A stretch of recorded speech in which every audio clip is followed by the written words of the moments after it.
moi j'ai été choqué, je vais vous le dire clairement, Adil Farkan, de voir les commentateurs très conservateurs, pour beaucoup d'extrême droite en France, critiquer le pape au moment de son décès dans son bilan.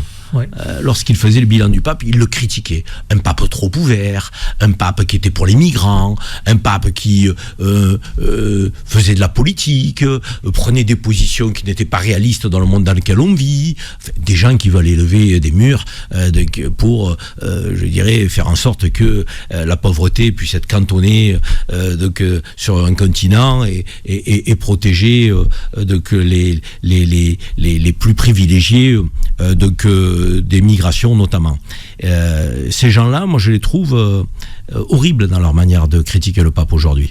Horribles parce qu'ils font preuve d'une déshumanisation qui est choquante. Des gens qui se prétendent chrétiens. Je veux dire, quand on est un religieux, quand on croit à une religion, on croit en l'homme, on croit en l'humain. C'est la base. Et on croit en lui-même et on tend la main. Et d'ailleurs, en République, on dit on fait de la solidarité. En religion, on dit on fait l'aumône. Donc, on fait l'aumône. Et chez les musulmans, on dit c'est zakat. Donc, on fait l'aumône.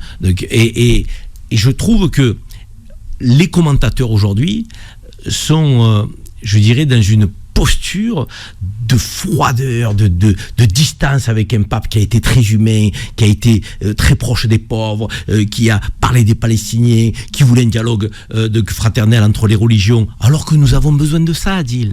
En fait, le pape, il tenait des discours que nous aurions aimé de dirigeants politiques. Absolument. Et comme les dirigeants politiques ne le tenaient pas, le pape le tenait. D'ailleurs, il est venu à Marseille, le pape. Je ne sais pas si vous vous souvenez. Oui, très bien. Il est venu à Marseille, au stade Vélodrome. Et là aussi, il a fait un discours. Devant toutes les communautés, d'ailleurs. Toutes les communautés, très fraternel. Et c'est de ça dont nous avons besoin aujourd'hui.